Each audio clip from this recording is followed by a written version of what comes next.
আসসালামু আলাইকুম। আবারও নরেন্দ্র মোদীর মুখোশ খুলে গেল এবং এটা এমন নগ্নভাবে লজ্জাজনকভাবে খুলল যে ভারতের বিরোধী দলের সকল সদস্য একযোগে নিন্দা জানাচ্ছে।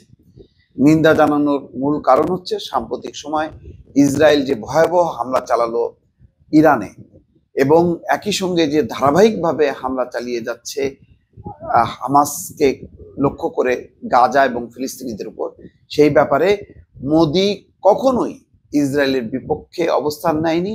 এমনকি জাতিসংঘ যখন প্রস্তাব দিচ্ছে যে এই হামলা বন্ধ করা উচিত, যুদ্ধবিরতি কার্যকর হওয়া উচিত, ত্রাণ সামগ্রী পাঠানো উচিত এবং ইসরায়েলের যেই আগ্রাসী মনোভাব সেটি বন্ধ হওয়া উচিত, তার পক্ষে নরেন্দ্র মোদী ভোট দিচ্ছে না, বরং ভোটদানে বিরত থেকে কার্যত ইসরায়েলের যে আগ্রাসী কর্মকাণ্ড তাকেই সমর্থন করছে।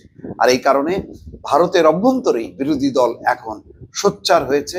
পেহেলগাম ইস্যুতে যেমন বিরোধী দল সাপোর্ট করেছিল পাকিস্তানের বিরুদ্ধে, এখন কিন্তু উল্টো হাওয়া বইতে শুরু করেছে। দর্শক, খবর, সৌম্য বন্দ্যোপাধ্যায় একটি রিপোর্টও করেছে ইসরায়েল প্রশ্নে কেন মোদির অবস্থান নরম, কড়া সমালোচনা কংগ্রেসের। এখানে বলা হচ্ছে ভারতের রাজনীতিতে পান থেকে চুন ফুসলেই হইচই শুরু হয়, অথচ রাষ্ট্রীয় সংকটের সময় বিরোধিতা ভুলে সবাই সরকারের পাশে দাঁড়ায়। রাজনৈতিক আচরণের এই বৈপরীত্যই ভারতের পররাষ্ট্রনীতির চিরকালীন বিশেষত্ব। পেহেলগাম কাণ্ড ও অপারেশন সিঁদুর নাম দিয়ে পাকিস্তানে হামলার পর দেড় মাস সেই ধারাবাহিকতা বজায় থাকলেও এখন আবার শুরু হয়েছে সরকার বিরোধীদের পারস্পরিক সমালোচনা এবং যেই নিন্দা এবং কি বলে তর্কিত পর্ব। বিরোধিতা শুরু হয়েছে নরেন্দ্র মোদী সরকারের ইসরায়েল নীতি নিয়ে, ইসরায়েল নীতি না, ইসরায়েল প্রীতি নিয়ে। কেননা ইসরায়েলের বিপক্ষে কখনোই নরেন্দ্র মোদী অবস্থান নেয় না, অথচ ভারতের সমস্ত ব্যবসা বাণিজ্য, যত লোকজনের কর্মসংস্থান, সমস্ত কিন্তু আরব রাষ্ট্রগুলোতে, কিন্তু আরব রাষ্ট্রগুলির বিপক্ষেই থাকে নরেন্দ্র মোদীর অবস্থান। প্রধান বিরোধী দল কংগ্রেস তীব্র সমালোচনা করেছে ভারতের এই ধরি মাছ না ছুঁই পানি নীতির। গাজায় ইসরায়েলের হামলা বন্ধ এবং নিঃশর্ত যুদ্ধবিরতি এবং ইসরায়েলের তীব্র নিন্দা করে গত শনিবার জাতিসংঘের সাধারণ পরিষদে যে প্রস্তাব পাশ হয়, ভারত সেই ভোটাভুটিতে অংশ নেয়নি। স্পেনের আনা ওই প্রস্তাবের পক্ষে ভোট দিয়েছে 149টি দেশ, বিপক্ষে 12টি, যে 19টি দেশ ভোটদানে বিরত থেকেছে, ভারত তাদের অন্যতম। ইসরায়েল ফিলিস্তিন সংঘাত ভারতের কাছে বরাবরই স্পর্শকাতর। মোদির ভারত 2023 সালেও এমনই এক প্রস্তাবে ভোটদানে বিরত ছিল। হামাসের বিরোধিতা করেও ইসরায়েলের উদ্দেশ্যে মোদির ভারত আন্তর্জাতিক আইন মানা এবং মানবিকতার মর্যাদা রক্ষার কথা বলেছিল।